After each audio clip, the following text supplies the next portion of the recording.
ನಾನು ಮೊದಲು ಹೇಳಿದೆ, ಈಗೂ ಹೇಳ್ತಾ ಇದ್ದೀನಿ, ನಾವು ಮಾತಾಡಬಾರ್ದು, ಸಿನಿಮಾ ಮಾತಾಡಬೇಕು ಅಂತ. ಆದರೆ ಇವತ್ತು 50ನೇ ದಿನ ಒಂದಷ್ಟು ವಿಚಾರ ಹೇಳಬೇಕು ಅಂತ ಅನಿಸಿದೆ. ಇದು ಇಡೀ ತಂಡದ ಪರಿಶ್ರಮ ಈ ಸಿನಿಮಾ ಈ ಮಟ್ಟಕ್ಕೆ ಬಂದಿರೋಕ್ಕೆ ಕಾರಣ ಆಗಿದೆ. ನಿರ್ಮಾಪಕರಾಗ್ಬೋದು, ಅವ್ರ ಜೊತೆ ಇದ್ದಂಥ ಒಂದಷ್ಟು ಸ್ನೇಹಿತರು, ಅವರ ಸಪೋರ್ಟಿಂದ ಇಲ್ಲಿವರೆಗೂ ನಾವು ಬಂದಿದ್ದೀವಿ. ಇನ್ನು ಮುಂದಕ್ಕೆ ಇನ್ನು 100 ಡೇಸ್ ಆಗ್ಬೋದು, ಅದು ದೈವ ಇಚ್ಛೆ, ಆಡಿಯನ್ಸ್ ಇಚ್ಛೆ. ಪ್ರಯತ್ನ ಮಾಡಿದ್ದೀವಿ. ಇದಕ್ಕೆಲ್ಲ ಸಪೋರ್ಟ್ ಮಾಡಿದಂಥ ಆ ಮಾಧ್ಯಮ ಮಿತ್ರರಿಗೆ, ಆಡಿಯನ್ಸ್ಗೆ ಎಲ್ಲರಿಗೂ ಧನ್ಯವಾದಗಳು. ಎಸ್ಪೆಷಲಿ ಮಾಧ್ಯಮದವರಿಗೆ, ಆಡಿಯನ್ಸ್ಗೆ ಇದು ನನಗೆ ತುಂಬ ಖುಷಿ ಪಡುವಂಥ ಸಿನಿಮಾ ಇತ್ತು. 50 ದಿನ ಓಡಿಸಲ್ವ, ಇದೇ ಒಂದು ದೊಡ್ಡ ನಮಗೆ ಸಂಭ್ರಮಣ.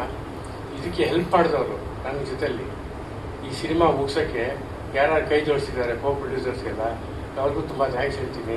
ಆಮೇಲೆ ನಮ್ಮ ಟೆಕ್ನಿಷಿಯನ್ಸ್ಗೆ ಮತ್ತು ನಮ್ಮ ಆರ್ಟಿಸ್ಟ್ಗಳಿಗೆ ತುಂಬ ಥ್ಯಾಂಕ್ಸ್ ಹೇಳೋಕ್ಕೆ ಇಷ್ಟಪಡ್ತೀನಿ. I am very happy to do such a big film. I am very happy. Thank you once again. ಎಲ್ರಿಗೂ ನಮಸ್ಕಾರ. ಎಸ್,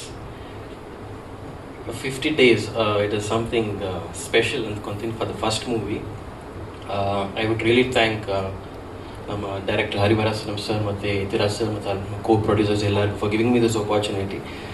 ಮೊದಲನೇ ಸಿನಿಮಾ 50 days ಓಡುತ್ತೆ with giving me this 7 songs with 17 good singers, legend singers. ಅಂದರೆ I am really blessed. And of course ಇದ್ರ ಮೇಲೆ I ask each and every one ಎಲ್ಲರೂ support ಮಾಡಿ another 50 ಇಂದ 100 days ಹೋಗಲಿ ಅಂತ ಕೇಳ್ಕೊತೀನಿ. So thank you. ಎಲ್ರಿಗೂ ನಮಸ್ಕಾರ. ಎಲ್ಲ ಮಾಧ್ಯಮದ ಮಿತ್ರರಿಗೂ ಮತ್ತು ಎಲ್ಲ ಟೆಕ್ನಿಷಿಯನ್ಸ್ಗೂ ನಾನು ನಮಸ್ಕಾರ. ಫಸ್ಟ್ನೇ ದಿನ ನಾವು ಪ್ರೆಸ್ ಮೀಟಲ್ಲಿ ಬಂದಿದ್ವಿ, ಮಾತಾಡಿದ್ವಿ. 50ನೇ ದಿನ ಬರ್ತೀವಿ ಅಂತ ಅಂದ್ಕೊಂಡಿರಲಿಲ್ಲ, ಬಟ್ ಸಕ್ಸಸ್ ಆಗಿದೆ. ಅದು ಈಗ ಒಂದೇ ಥಿಯೇಟ್ರಲ್ಲಿ ಹೋಗ್ತಾ ಇರೋದು. ಅದು ನಮಗೆ ಹರಿ ಸರ್ಗೆ ಹೇಳಿದ್ವಿ, ಸರ್ ಎಕ್ಸ್ಟೆಂಡ್ ಮಾಡಿ, ಬಿಕಾಸ್ ಮ್ಯೂಸಿಕಲಿ ಆಗ್ಬೋದು, ಎಮೋಷ್ನಲಿ ಆಗ್ಬೋದು, ಸಬ್ಜೆಕ್ಟ್ ಆಗ್ಬೋದು, ಇದೆಲ್ಲ ತುಂಬ ಚೆನ್ನಾಗಿದೆ ಅಂತ. ನಾನು ಎಡಿಟ್ ಮಾಡ್ಬೇಕಾದ್ರೆ ನಾನು ಟೇಬಲ್ ಮೇಲೆ ಹೇಳಿದ್ದೆ, ಸರ್ ಇದು ಒಂದು ಹಂತಕ್ಕೆ ಚೆನ್ನಾಗಿದೆ ಸರ್, ರೀಚ್ ಮಾಡಿ. ತುಂಬ ಖುಷಿಯಾಗುತ್ತೆ, ಬುದ್ಧಿವಂತ. ತುಂಬ ಖುಷಿಯಾಗುತ್ತೆ 50ನೇ ದಿನ ಬಂದಿರೋದು. ಹಾಗೆ ಎಲ್ರಿಗೂ ಥ್ಯಾಂಕ್ಸ್. ನಮ್ಮ ನ್ಯೂಸ್ ರಿಪೋರ್ಟರ್ಸ್ ಹಾಗೆ ಆಡಿಯನ್ಸ್ ಎಲ್ಲರಿಗೂ ತುಂಬ ಥ್ಯಾಂಕ್ಸ್ ಅಂತ ಹೇಳ್ಬೋದು ಅಷ್ಟೇ.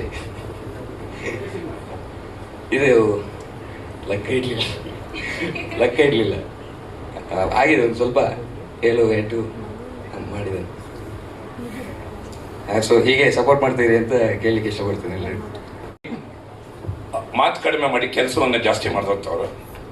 ಜೊತೆಗೆ ನನ್ನಂಥ ಒಬ್ಬ ಹಿರಿಯ ಕಲಾವಿದನಿಗೆ ಇಲ್ಲಿ ಪ್ರಾರಂಭದಲ್ಲಿ ಯಂಗ್ ಗೇಟಪ್ಪಲ್ಲಿ ಬರ್ತೀನಿ, ಓಲ್ಡ್ ಗೇಟಪ್ಪಲ್ಲಿ ಬರ್ತೀನಿ, ಅದೆಲ್ಲದರ ಜೊತೆಗೆ 80 ದಿನಗಳ ಕಾಲ ನಿರಂತರವಾಗಿ ಶೂಟಿಂಗ್ ಮಾಡ್ತಾರಲ್ಲ, ಹಗಲು ರಾತ್ರಿ 4 ಗಂಟೆ ಸಮಯದಲ್ಲಿ ಬೆಳಗ್ಗೆ ಅರ್ಲಿ ಮಾರ್ನಿಂಗ್ ಎದ್ದು ನಾನು ಶೂಟಿಂಗಲ್ಲಿ ಭಾಗವಹಿಸ್ತಾ ಇದ್ದೆ.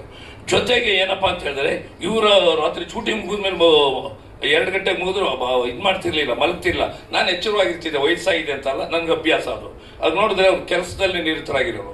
ಈ ಸಿನಿಮಾ ನೋಡಿದ ಮೇಲೆ ನನಗೆ ಪಬ್ಲಿಕ್ ಒಪಿನಿಯನ್ ಕೇಳಿದ ಮೇಲೆ ನನಗೆ ಮೈಸೂರು ರಮಾನಂದ ಅಂತ ಯಾರು ಮಾತಾಡಿಸ್ತಾ ಇಲ್ಲ. ಈಗ ಹುಲಿಯಪ್ಪ, ಹುಲಿ ಮೀಸೆ ಹುಂಜನ್ ನಂಜೇಗೌಡರ ಮಗ ಹುಲಿಯಪ್ಪ ಅಂತ ಮಾತಾಡ್ತಾರೆ. ಏನು ಹೇಳಬೇಕು ಅನ್ನೋದು ಅವ್ರಿಗೆ ಗೊತ್ತಾಗೋದೇ ಇಲ್ಲ. ಎಮೋಷನಲ್ಲಿ ಮಾತಾಡೋಕ್ಕೆ ಆಗ್ತಾ ಇಲ್ಲ. ಸಿನಿಮಾ ಆಗಿದೆ, ಅದ್ಭುತವಾಗಿ ಬಂದಿದೆ. ಈ ರೀತಿಯ ಚಿತ್ರವನ್ನ ಇಷ್ಟು ಕೊರೋನಾ ಬಂದ ನಂತರದ ದಿನಗಳಲ್ಲಿ ನಾವು ನೋಡಿರಲಿಲ್ಲ. ಬಹಳ ಅತ್ಯುತ್ತಮ. ಇದನ್ನ ಕನ್ನಡ ಚಿತ್ರರಂಗದ ಪ್ರೇಕ್ಷಕ ಪ್ರಭುಗಳು ನೋಡಿ 100 ದಿನಗಳನ್ನ ಓಡಿಸಬೇಕು. ಖಂಡಿತ ಓಡುತ್ತೆ ಅಂತೇಳಿ ಅವರೆಲ್ಲರ ಆಶೀರ್ವಾದ, ಶುಭ ಹಾರೈಕೆಯನ್ನು ಮಾಡಿದ್ದಾರೆ.